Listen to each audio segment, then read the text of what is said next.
Hello students, welcome back to the next session on pointers. In the last session, we were talking about pointers and functions. A function can be called in two ways. As you already know, you have learned this in last year. Which are those two ways? It is call by value and call by reference. So what happens in this call by value? In this call by values, you are sending values to your called function. Values are sent to the called function. What is this known as? These values are known as your formal arguments. Formal values are arguments in your call function. So the original values, if you make any changes in the call function, the original values will not be affected. That is what you mean by your call by value. Right? This is the basic thing that you are supposed to remember. The next is your call by reference. Call by reference. This can be done in two ways. That is by reference, calling by reference, or by using pointers. Now, what is this by passing reference or by passing pointers? Reference is nothing but an alias, a same person having a different name. For example, you might have a different name in college and you might be called by a different name at home, right? You have a pet name, but you are the same person, but you have got an alias. So passing by reference means calling the same function but passing the reference, the address, the same value. So whatever the changes you are going to make in the called function will change the values in the calling function also. That is here by passing the references. Formal arguments becomes the reference arguments to the actual argument.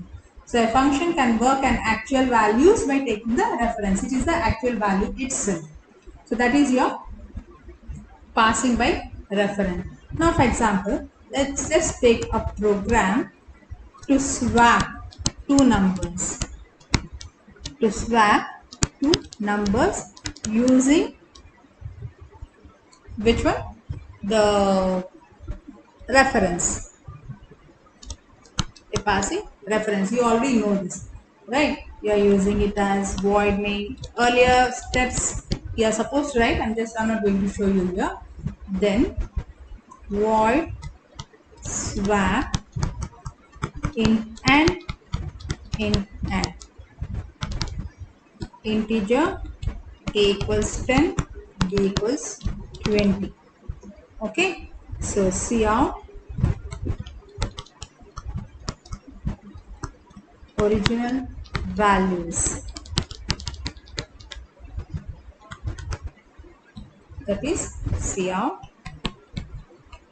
a equals a and b equals b. Okay, then you give call the function swap a and b. Then see out after swapping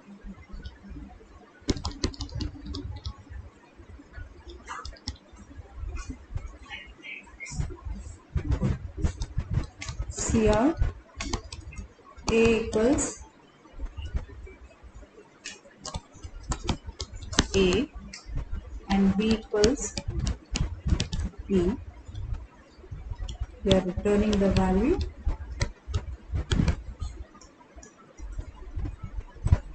Then the main program, the called function swap integer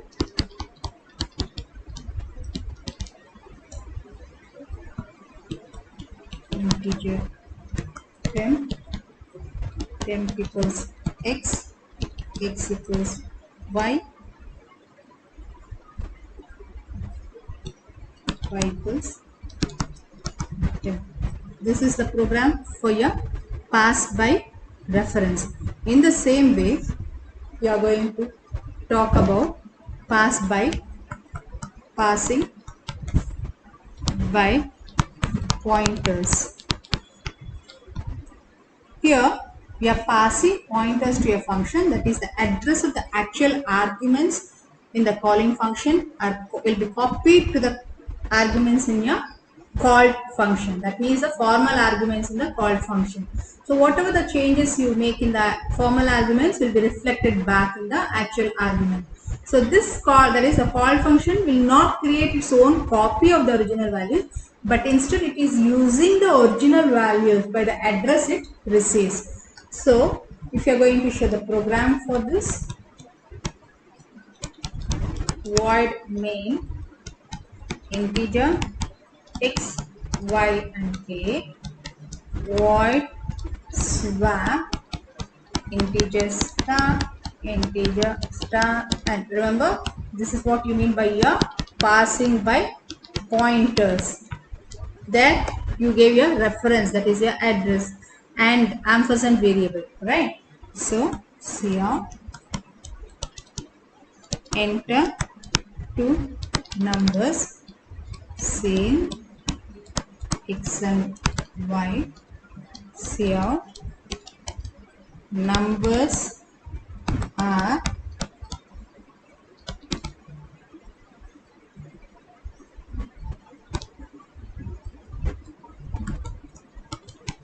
x equals x.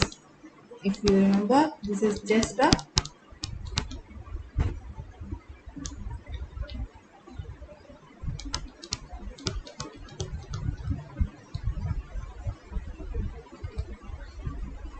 then we are using swap and x and y. This is what you are doing by your pointers. Earlier we did not use this and symbol. We had just called the function using your x and y. Okay. Now next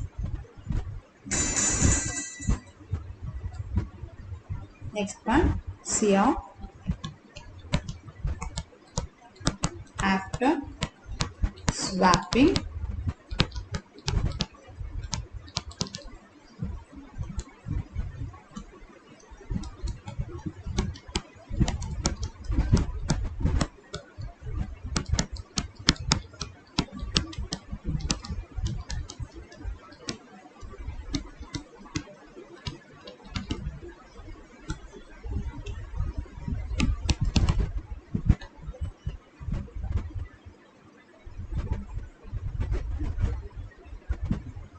this is, then go for your main program, that is void.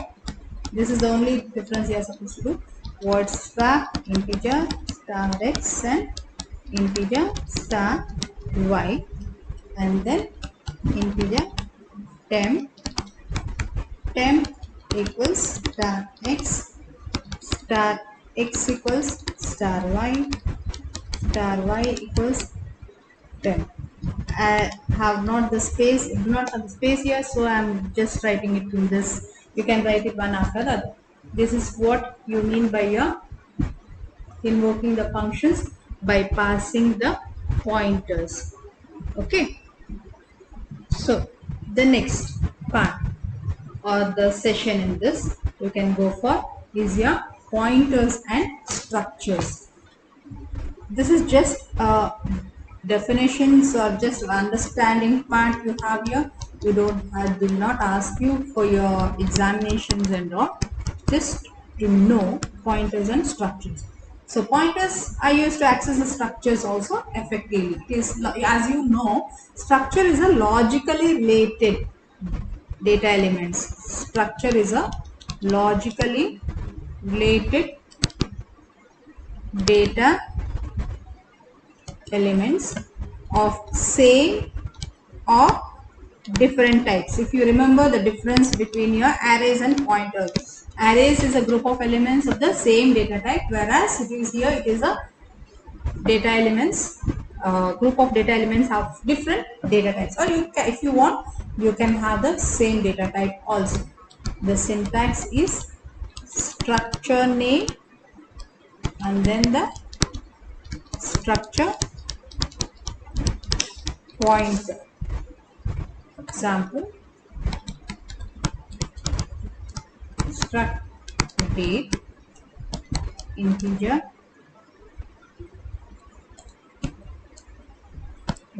date, month and year.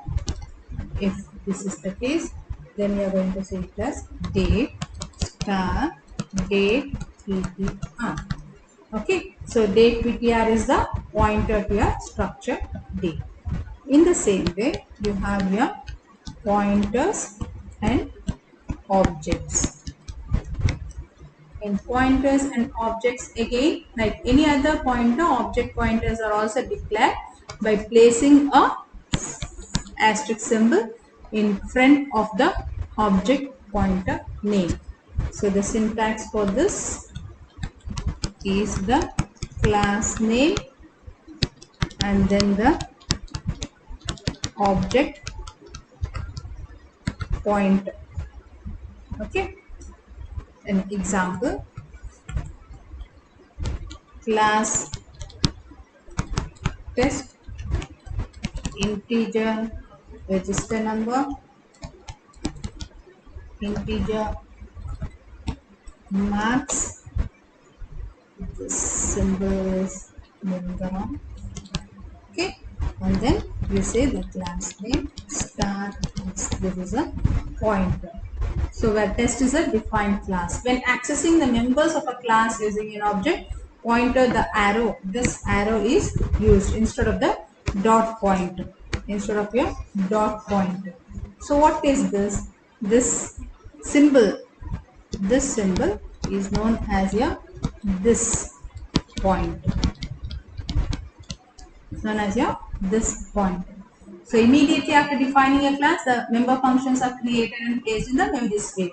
That is, only one copy of the member function will be maintained by all the objects. But whom are you referring to when in a group, in a classroom full of students, when you want to point out towards any one particular student, you show your hands and say this person, that person, right? So that is what you mean by your this pointer. So this will end the session on your pointers. As I keep on repeating, many of you are not submitting your assignments to me. The assignments can be sent to this mail address. Please send. Some of you have sent only the first assignment. Some of you have only one or two, not all the assignments. In science section, only one person is submitting regularly. None of them are submitting. So keep in mind, later action will be taken. Thank you.